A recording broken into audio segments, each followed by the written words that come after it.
제가 오늘 가져온 종목은 바로 활짝 열리는 마이크로바이옴 3인방 시대. 여러분들이 다들 아시는 이 종목에 대해서 분석을 했고요. 단순하게 이 종목만 보는 게 아니라 우리가 어떤 종목을 참고해야 될지, 지금 진원앤컴퍼니나 천랩이나 고바이오렉 같은 데 종목들이 앞으로 쓸 성장 스토리가 지금 우리나라에선 이 기업들밖에 없잖아요. 그러면 먼저 앞서 가고 있는 지금 나스닥에 상장되어 있는 기업들이 어떻게 성장 스토리를 쓰고 나가서 어떠한 적정 가치를 받고 있는지, 그런 부분을 참고해서 제가 이번에 가져온 국내 기업 4개, 진노맨컴퍼니, 고바이오렉, 천내, 제노포커스, 이렇게까지 이 기업들이 한번 적정 가치가 어느 정도인지 한번 찾아보도록 할게요. 여기 보시면 지금 진노맨컴퍼니가 다들 아시겠지만 상장을 했습니다. 근데 상장하는 데만 10조의 뭉치돈이 몰렸고요. 고바이오렉 같은 경우는 제피모건 헬스케어 컨퍼런스 기술 이전 추진을 한다라고 밝혔던 종목이기도 합니다. 그리고 이제 천내 같은 경우는 20여 질병에서 신약 개발 플랫폼 기술 이전할 것이라는 큰 포부를 밝히기도 했는데요. 그러니까 지금 어떻게 보면 우리나라에서 마이크로바이오 하면 딱 떠오르는 게 바로 이 세 개의 종목입니다. 그래서 오늘 한번 이 세 개의 종목의 파이프라인을 상세하게 분석하면서 어느 정도 가치를 부여하는 게 적당한지 그 길을 한번 떠나보도록 할게요. 자, 여러분들은 마이크로바이옴에 대해서 알고 계신가요? 저도 마이크로바이옴이 뭔지 전혀 몰랐습니다. 근데 이 기사를 보면서 저는 되게 뭔가 머리를 한 대 맞은 기분이었는데요. 여기 보시면 진노앤컴퍼니 기사입니다. 임상 시험 계획을 승인했다는 건데요. 근데 놀랍게도요, 1차 유효성 평가 변수가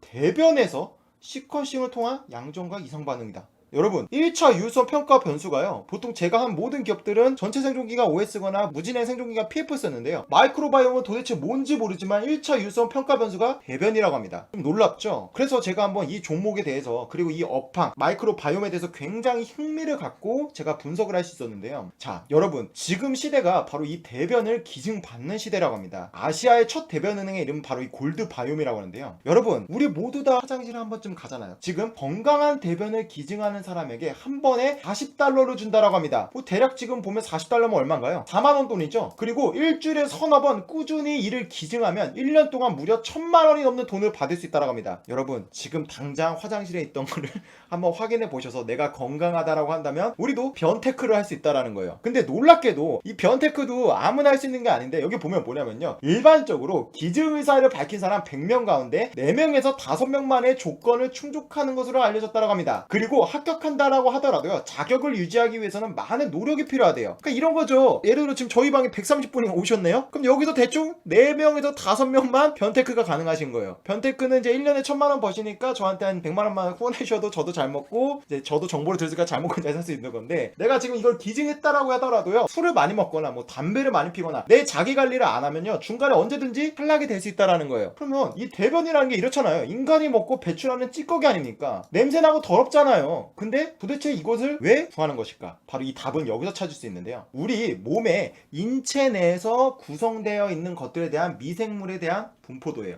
여기 보시면 다 조금씩 다 다르죠. 구강은 이렇고, 폐는 이렇고, 대장은 이렇고, 생식기는 이렇고, 발가락 사이는 이렇고, 미간, 콧구멍, 파도근, 손바닥, 족저근막. 그러니까 이게 뭐냐면 우리 몸의 인체에 있는 구강이나 폐나 이런 거에서 미생물의 구성이 다 다르게 되어 있다는 겁니다. 그래서 이 기사를 좀 한번 보면요, 왜 대변에 집중하냐, 왜 대변을 굳이 돈을 주고 사냐라고 한다면요, 바로 그 안에 존재하는 미생물 때문에 그래요. 그래서 보면요, 우리 몸속에는요, 바로 이 박테리아나 미생물들이 존재하는데, 이를 한 번에 뭉뚱그리면, 그러니까 눈덩이처럼 뭉치면요, 이 무게가 1kg에서 1.5kg가 된다고 합니다. 노트북이 보통 1kg에서 1.5kg 정도 하거든요. 그 노트북 무게 정도 만한 게 우리 몸 안에 미생물이 존재한다는 거예요. 그런데 이 미생물이 감고 있는 유전 정보가요, 인간 유전자보다 100배 이상 정보가 많다라고 해요. 그래서 이 마이크로바이옴이 사실 무슨 의미냐면요, 미생물의 마이크로와 생태계 바이옴을 합친 말이라고 합니다. 그러면 왜 하필 미생물인데 왜 우리가 더러운 대변을 집중하고 있냐라고 한다면요, 여기 보시면요, 사실 미생물은 여기도 많잖아요. 미간, 콧구멍, 구강폐 다 미생물이 있는데, 특히 우리 몸 안에 있는 대장에요, 가장 다양한 종류가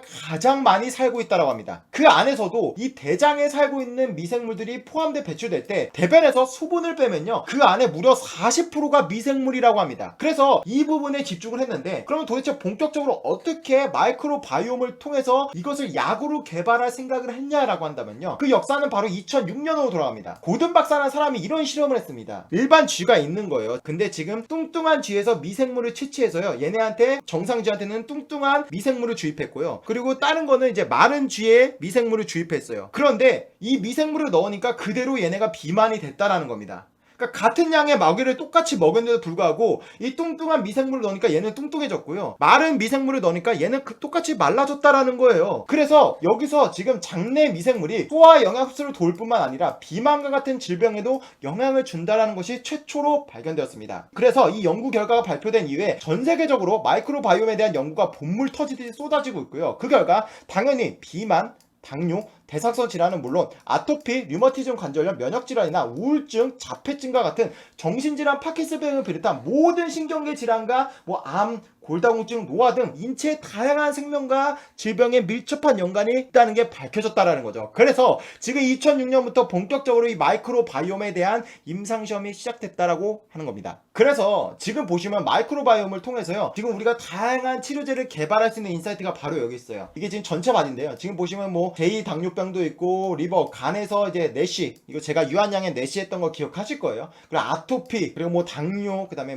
폐, 뇌, 이런 부분에 다양한 미생물을 통해서 치료할 수 있는 영역이 확실하게 밝혀졌다라는 거예요. 그럼 이런 거예요. 도대체 미생물을 어떻게 치료하냐? 우리가 단순하게 생각해 볼 수 있는 겁니다. 뭐냐면요, 지금 여러분들 다 건강하시죠? 그럼 건강한 사람들의 몸에 미생물을 채취합니다. 그럼 지금 보면요, 여기는 이제 밸런스, 그러니까 한마디로 어딘가 아픈 사람의 몸입니다. 그럼 채취해 보면 지금 여기가 다르죠? 일치하지가 않습니다. 왜? 얘는 건강하지 않으니까. 그러면 이 건강한 사람의 미생물을 하나를 뽑아서 이거를 통해서 얘네한테 넘겨주는 거예요. 이것을 알약이나 주사나 이런 것들로 경구약을 만들어서요, 내가 이것을 먹었을 때 이 부족한 부분이 미생물이 채워서 결론적으로 얘가 부족한 미생물이 들어갔으니까 다시 건강하게 되는, 바로 이러한 작용기전을 바탕으로 마이크로바이옴이 지금 열리고 있다라는 거죠. 그래서 이러한 작용기전을 바탕으로 지금 마이크로바이옴을 전 세계에서 주목하고 있는 겁니다. 고바이오랩이 지금 얼마냐? 이 종목이 3만원에 상장했습니다. 그리고 지금은 30% 정도 올랐는데 지금 시가총액이 6,100억 수준입니다. 고바이오랩은 우리나라에서는 지금 가장 빨리 마이크로바이옴 임상을 진행하고 있다. 진흥앤 컴퍼니와 조금은 달라요. 그러니까 우리가 아까 진흥앤 컴퍼니를 보셨지만 걔네는 병용법을 통해서 항암제를 진행하고 있죠. 지금 보시면 염증성 장질환 부분을 2개를 진행합니다. 그리고 건선 부분에 있어서는 이미 1상이 끝났고 성공적이라고 발표를 했고 2상에 대해서 IND가 통과가 됐어요. 내용을 보면요, 진흥앤 컴퍼니와 고바이오랩이 가는 길은 다릅니다. 이것을 여러분들이 명확하게 구분할 줄 알아야 돼요. 그러니까 지금 보시면요, 고바이오랩이 가는 길은 염증성 장질환 부분에 있어서 굉장히 키포인트를 맞춘 것으로 보여요. 그리고 우리 아까 봤죠, 경쟁약들을 보면 천식, 아토피부병, 건선 을 굉장히 임상을 많이 진행하고 있잖아요. 그러니까 지금 보시면 한마디로 고바이오랩은 정통 마이크로바이옴 기업이다라고 볼 수가 있는 겁니다. 그래서 한번 이 염증성 장질환이 어떤 부분인지 우리 한번 검토해 볼 수가 있어요.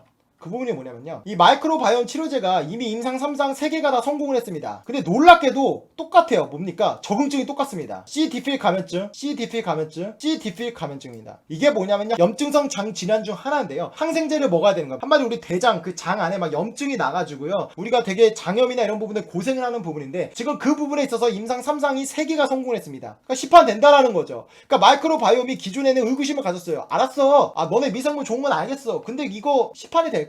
근데 시판이 됐습니다. 하지만 그 부분은 어디냐? 염증성 장 질환 부분이라는 거예요. 그러니까 이런 거죠. 고바이오랩이 가는 길이 훨씬 더 쉬울까요? 진흥 컴퍼니가 가는 길이 더 쉬울까요? 고바이오랩이 편한 길입니다. 이건 명확히 구분하셔야 돼요. 근데 이게 너무 당연한 거죠. 왜냐? 우리 아까 보셨지만 결국 우리가 대변은행을 통해서 대변을 사잖아요. 근데 왜 삽니까? 대변은 어디서 나와요? 대장에서 나오잖아요. 근데 그 장 안에 미생물이 40%로 가장 많이 있는 겁니다. 넘어가 보면 바로 이 부분을 우리가 주목해야 됩니다. 왜 우리가 IBD, 그러니까 염증성 장질환에 주목해야 되는지 바로 여기 나오는데요. 보시면 지금 이미 글로벌 빅파마들이요, 이 마이크로바이옴은 확실히 염증성 장질환 부분에서 효과가 있을 거라고 기대해서요, 엄청나게 투자를 많이 했어요.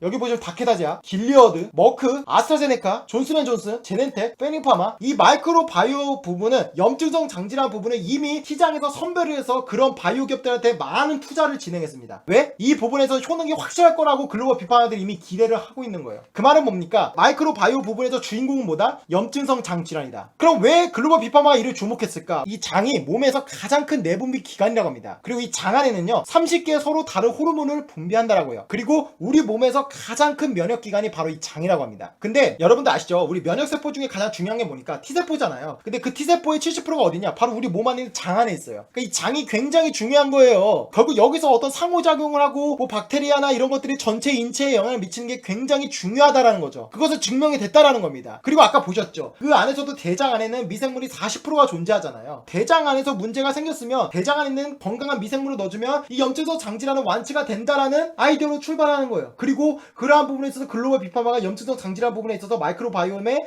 파이프라인을 가지고 있는 기업들은 엄청나게 투자를 많이 했다는 겁니다. 그러면 우리 다시 한번 고바이오랩의 파이프라인을 보시죠. 고바이오랩이 지금 보시면 가장 앞서 있는 건 건선입니다. 근데 지금 얘네가 보면 염증성 장질환에 KBNP007 있고 염증성 장질환 KBNP006 있죠. 지금 보시면 아직 이것은 예비 유효성 임상을 진행하고 얘네는 아직도 약물 동태 시험을 진행하고 있긴 합니다. 근데 확실한 건 뭡니까? 고바이오랩이 지금 마이크로바이옴에서 가장 중요한 트렌드는 따라가고 있고 이 고바이오랩이 지금 굉장히 주목하고 있는 부분이 어디냐? 지금 염증성 장질환이다. 그리고 피부질환 부분이다. 자, 그러면 다시 한번 우리는 고바이오랩이 지금 6,100억 원의 가치가 얼마의 가치가 있는지 한번 우리가 볼 필요가 있어요. 자, 한번 봅시다. 우리가 어떤 종목에 집중해야 되는지 여러분들이 확실하게 보셔야 됩니다. 제가 항상 말씀드리지만 제가 여러분들한테 제시해드리는 건 뭡니까? 이 고바이오랩과 가장 성장 스토리를 비슷하게 가고 있는 기업을 우리는 직접적으로 비교해서 적정 가치를 비교한다면 우리는 합리적으로 판단해 볼 수가 있어요. 전혀 생뚱맞은 기업을 비교하면 안 되죠. 근데 지금 보시면 이 세레스라는 기업은 지금 마이크로바이옴에서도 CDP 그러니까 염증성 장질환 부분에 있어서 이미 임상 3상에서 성공적인 데이터를 내놨습니다. 그래서 그 내용을 보면요. 지금 3상 데이터를 발표했을 때 주가가 거의 4배나 올랐습니다. 그래서 지금 시가총액이 얼마냐? 약 2조 4천억 정도가 됩니다. 근데 이 기업이요. 상장한 날 그날 바로 85%가 올라서 시가총액이 10억 달러였어요. 그러니까 대략 2조 1천억 정도가 된 겁니다. 그러면 이제 상장하기 전에 얘네가 상장했을 때 가치가 얼마냐라고 한다면 1조 1천억 정도가 되는 거거든요.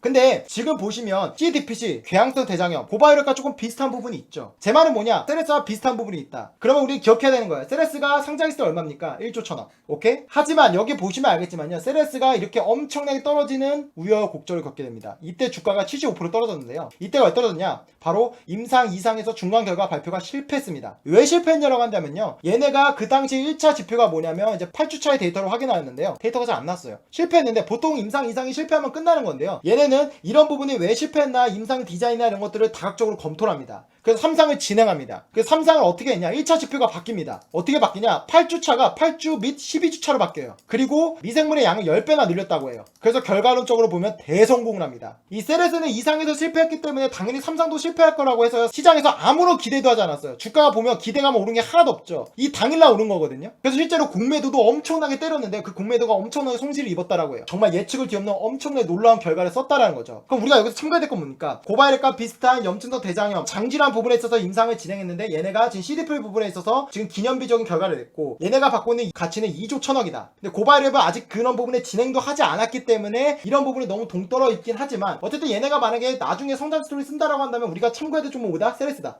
두 번째로 봅시다. 이 종목은 뭐였죠? 기억나시죠? 진호헬 컴퍼니와 저는 가장 유사한 종목으로 우리가 판단해야 될 잣대인 종목을 바로 저는 이벨로 바이오 사이언스라고 말씀드렸습니다. 한번 이게 고바이오랩과 비슷한지도 한번 검토해 보자고요. 보시면요. 고바이오랩과 비슷한 게 있습니다. 뭡니까? 바로 아토피 부분에 있어서 첫 번째 투여를 했죠. 우리 아까 고바이오랩 뭐였죠? 건선과 아토피 부분에 있어서 임상을 지금 진행하고 있는 거예요. 근데 놀랍게도요. 지금 얘네가 상장했을 때 기업 가치가 얼마였습니까? 8천억이었습니다. 그럼 그 말은 뭐죠? 얘네가 상장했을 때 아토피나 건선 부분에 있어서 임상을 진행한다는 계획은 있었습니다. 진행에 대한 승인은 났을 거예요. 지금 보시면 키토르다 협력 계약을 체결됐잖아요. 이건 11월 27일입니다. 그러면 냉정하게 말하면 이때 당시 상황으로 돌아가면요. 이것은 없는 거나 마찬가지죠. 이 당시로 이제 상장했을 때 기대감을 본다면 아토피와 건선에 대한 기대감을 줬고 그거에 대한 기업 가치를 8천억 원을 부여한 겁니다. 고바이랩 한번 볼까요? 고바이랩은 지금 건선 부분에 있어서 임상 1상은 이미 끝났고 2상에 대해서도 이미 IND가 통과됐습니다. 그리고 보시면 역시나 천식과 아토피 피부염 부분에 있어서도 예비 유효성 임상을 진행하고 있죠. 이 말은 뭡니까? 지금 이 당시 이벨로 바이오스가 상장됐을 때 상황과 매우 유사함을 알 수 있는 거예요. 이 기술은 나중에 나온 거기 때문에 그 당시에 아무도 이걸 모르는 거 아닙니까? 이건 제껴야 되는 거예요. 건선의 데이터도 성공을 했고 아토피도 성공이라고 했잖아요. 고바이랩도 건선 부분 1상 끝났어요. 근데 성공이라고 밝혔거든요. 2상을 이미 승인한 거니까 1상은 괜찮게 나온 거예요. 근데 아토피는 나오지 않았잖아요. 그러면 얘네가 지금 시가총액 봤을 때 8천억이었죠. 그러면 지금 고바이랩의 시가총액이 얼마입니까? 6,100억이잖아요. 유사한 수준이에요. 그러니까 지금 고바이랩은요 어느 정도 적정 가치 안에서 머물러 있다라고 볼 수는 있는 거예요. 자, 그럼 4D 파마를 봅시다. 지금 보면 과민성 대장증후군, 포아크론병, 장질환 종류 중 하나예요. 그러면 고바이랩과 비슷하죠. 근데 얘네는 지금 보시면요 상장했을 때가 얼마죠? 시가총액이 2,200억 정도 됐을 거예요. 지금 가치가 1,700억 정도입니다. 근데 얘네가 최대 1조 3천억까지 성장을 했거든요. 근데 이게 왜 성장했냐? 이 지금 과민성 대장증후군, 크론병 1비상이 성공을 했죠. 그리고 과민성 대장증후군도 1상이 성공했습니다. 근데 여기 지금 보시면요 연고점을 찍은 게 2016년도예요. 2015년도에 찍었습니다.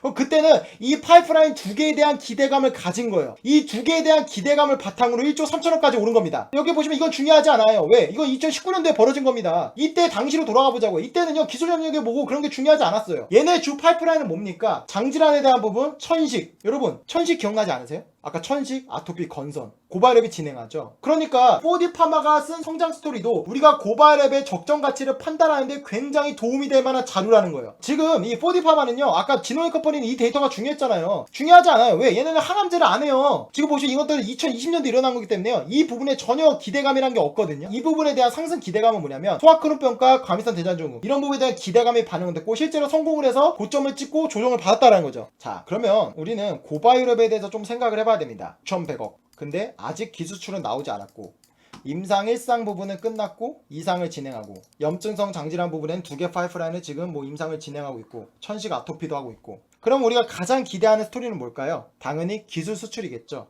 네, 그거는 지노맨 컴퍼니와 고바이랩 모두 바라는 가장 긍정적인 시나리오고 그게 목표일 것입니다. 그러면 이 마이크로바이옴에서 어느 정도가 기술이 났나 우리는 이 부분을 알아야 돼요. 이거 한번 볼까요? 마이크로바이옴 관련한 전략적 파트너십 체결의 규모는 매우 낮은 편입니다. 그 이유가 뭐냐면요, 아직 진화하고 있는 단계이기에 성장 가능성이 높은 분야이기 때문에 아직 그렇게 막 금액도 크지 않고 활발하게 일어나지는 않다라는 겁니다. 여기 보시면요, 2014년도부터 현재까지 마이크로바이옴 관련 라이선스 계약은 26건 기술이라는 말입니다. 그리고 계약 규모는 약 6조 9천억이라는 겁니다. 이게 뭐냐면요, 한 건당 2,600억입니다. 이 말은 뭐죠? 대략 아까 파이프라인이 1,300억 정도였죠. 그러니까 1,300억에서 2,600억 정도의 파이프라인의 가치를 부여할 수 있는 거예요. 그런데 놀랍게도 고바이랩은 기수출이 나왔습니다. 정말 아쉽게도요, 글로벌 빅파마가 아니고 한국 콜마 홀딩스입니다. 얼마냐? 약 1,840억인데요 이게 신약 후보 물질 2종입니다 그럼 얘네는 얼마를 받은 겁니까? 900억이죠. 그러니까 이게 아무래도 글로벌 빅파마가 안 샀기 때문에 이 가격이 곧 그 가치라고 본다면요, 가치가 조금 아쉬운 건 사실이에요. 아까 보시면 1,300억에서 2,600억 정도로 했는데 근데 놀랍게도 얘네는 후보 물질입니다. 그러니까 임상을 아무것도 안 한 거예요. 한마디로 그냥 원석 그대로인 거예요. 이게 다이아가 될지 뭐 된장이 될지 고추장이 될지 모르는데 이 원석만 보고 한국콜마 홀딩스가요 1,840억 원의 기술 수입을 했습니다. 그러니까 이거는요 조금 금액면에서 아쉽긴 하지만 굉장히 긍정적인 거예요. 왜? 어쨌든 간에 한국콜마 홀딩스가 글로벌 빅파마는 아니지만 우리가 볼 때 전문가들 박사급 인력의 뛰어난 인력들이 볼 때는 고바이랩의 이 마이크로바이오 신약 후보 물질 2종을 굉장히 긍정적으로 평가한 겁니다. 그렇기 때문에 뭡니까? 우리는 고바이랩도 굉장히 주목해야 된다는 거죠. 고바이랩의 지금 가치가 얼마였죠?